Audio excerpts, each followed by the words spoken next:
Di Kaisarea ada seorang yang bernama Cornelius, seorang perwira pasukan yang disebut pasukan Italia. Ia saleh, ia serta seisi rumahnya takut akan Allah, dan ia memberi banyak sedekah kepada umat Yahudi dan senantiasa berdoa kepada Allah.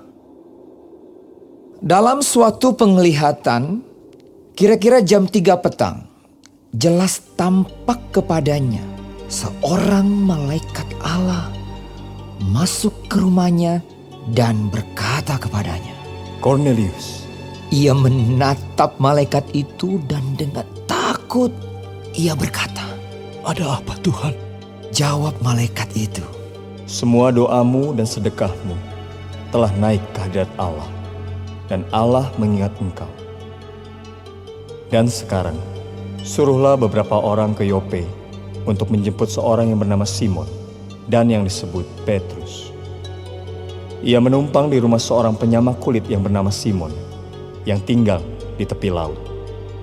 Setelah malaikat yang berbicara kepadanya itu meninggalkan dia, dipanggilnya 2 orang hambanya beserta seorang prajurit yang saleh dari orang-orang yang selalu bersama-sama dengan dia. Dan sesudah ia menjelaskan segala sesuatu kepada mereka, ia menyuruh mereka ke Yope. Keesokan harinya, ketika ketiga orang itu berada dalam perjalanan dan sudah dekat kota Yope, kira-kira pukul 12 tengah hari, naiklah Petrus ke atas rumah untuk berdoa. Ia merasa lapar dan ingin makan.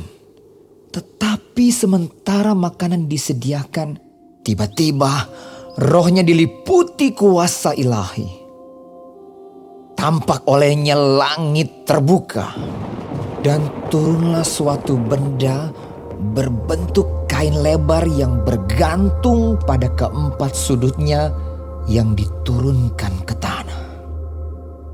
Di dalamnya terdapat berbagai jenis binatang berkaki 4, binatang menjalar dan burung.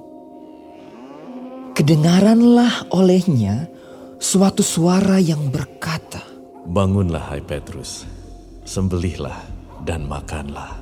Tetapi Petrus menjawab, Tidak, Tuhan, tidak. Sebab aku belum pernah makan sesuatu yang haram dan yang tidak tahir.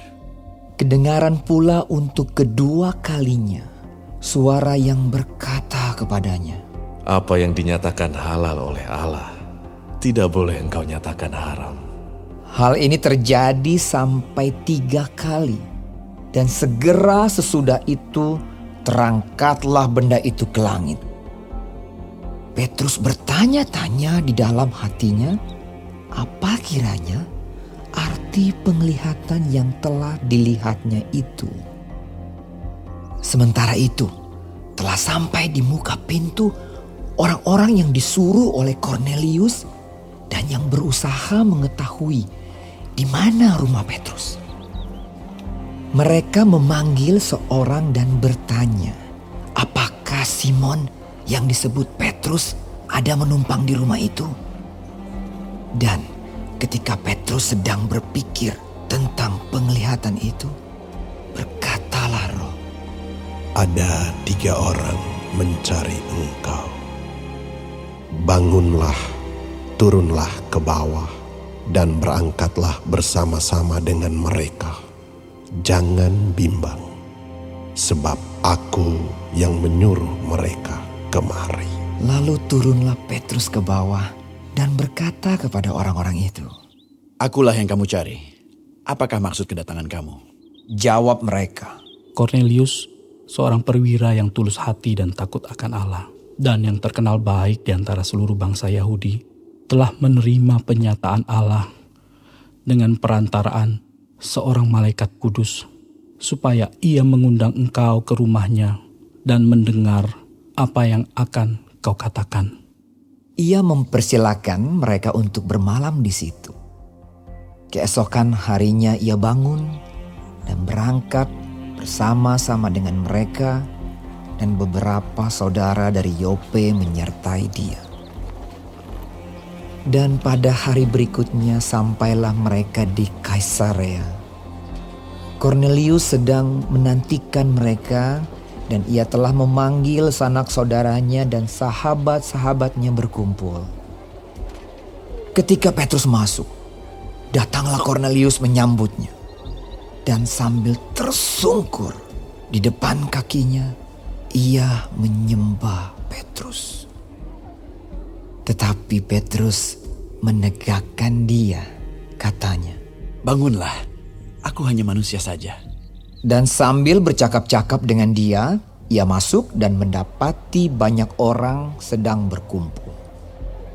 Ia berkata kepada mereka, Kamu tahu betapa kerasnya larangan bagi seorang Yahudi untuk bergaul dengan orang-orang yang bukan Yahudi atau masuk ke rumah mereka. Tetapi Allah telah menunjukkan kepadaku bahwa aku tidak boleh menyebut orang najis atau tidak tahir. Itulah sebabnya aku tidak berkeberatan ketika aku dipanggil, lalu datang kemari. Sekarang aku ingin tahu, apa sebabnya kamu memanggil aku? jawab Kornelius. 4 hari yang lalu kira-kira pada waktu yang sama seperti sekarang, yaitu jam 3 petang, aku sedang berdoa di rumah. Tiba-tiba ada seorang berdiri di depanku, pakaiannya berkilau-kilauan, dan ia berkata, Kornelius, doamu telah didengarkan Allah, dan sedekahmu telah diingatkan di hadapannya. Suruhlah orang ke Yope untuk menjemput Simon yang disebut Petrus. Ia sedang menumpang di rumah Simon, seorang penyamak kulit yang tinggal di tepi laut.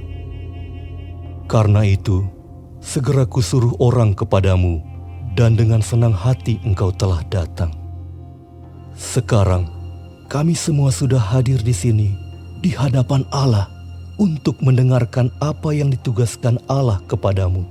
Lalu mulailah Petrus berbicara. Katanya, Sesungguhnya aku telah mengerti bahwa Allah tidak membedakan orang. Setiap orang dari bangsa manapun yang takut akan Dia dan yang mengamalkan kebenaran berkenan kepadanya. Itulah firman yang Ia suruh sampaikan kepada orang-orang Israel, yaitu firman yang memberitakan damai sejahtera oleh Yesus Kristus yang adalah Tuhan dari semua orang. Kamu tahu tentang segala sesuatu yang terjadi di seluruh tanah Yudea, mulai dari Galilea sesudah baptisan yang diberitakan oleh Yohanes, yaitu tentang Yesus dari Nazaret, bagaimana Allah mengurapi Dia dengan Roh Kudus dan kuat kuasa. Dia yang berjalan berkeliling sambil berbuat baik dan menyembuhkan semua orang yang dikuasai iblis, sebab Allah menyertai Dia. Dan kami adalah saksi dari segala sesuatu yang diperbuatnya di tanah Yudea maupun di Yerusalem. Dan mereka telah membunuh Dia dan menggantung Dia pada kayu salib. Yesus itu telah dibangkitkan Allah pada hari yang ketiga. Dan Allah berkenan bahwa Ia menampakkan diri, bukan kepada seluruh bangsa, tetapi kepada saksi-saksi yang sebelumnya telah ditunjuk oleh Allah, yaitu kepada kami yang telah makan dan minum bersama-sama dengan Dia setelah Ia bangkit dari antara orang mati. Dan Ia telah menugaskan kami memberitakan kepada seluruh bangsa dan bersaksi bahwa Dialah yang ditentukan Allah menjadi hakim atas orang-orang hidup dan orang-orang mati. Tentang Dialah semua nabi bersaksi bahwa barang siapa percaya kepadanya, ia akan mendapat pengampunan dosa oleh karena namanya. ketika Petrus sedang berkata demikian, turunlah Roh Kudus ke atas semua orang yang mendengarkan pemberitaan itu. Dan semua orang percaya. Dari golongan bersunat yang menyertai Petrus tercengang-cengang karena melihat bahwa karunia Roh Kudus dicurahkan ke atas bangsa-bangsa lain juga. Sebab mereka mendengar orang-orang itu berkata-kata dalam bahasa roh dan memuliakan memuliakan Allah. Lalu kata Petrus, Bolehkah orang mencegah untuk membaptis orang-orang ini dengan air? Sedangkan mereka telah menerima Roh Kudus, sama seperti kita. lalu ia menyuruh mereka dibaptis dalam nama Yesus Kristus. Kemudian mereka meminta Petrus supaya ia tinggal beberapa hari lagi bersama-sama dengan mereka.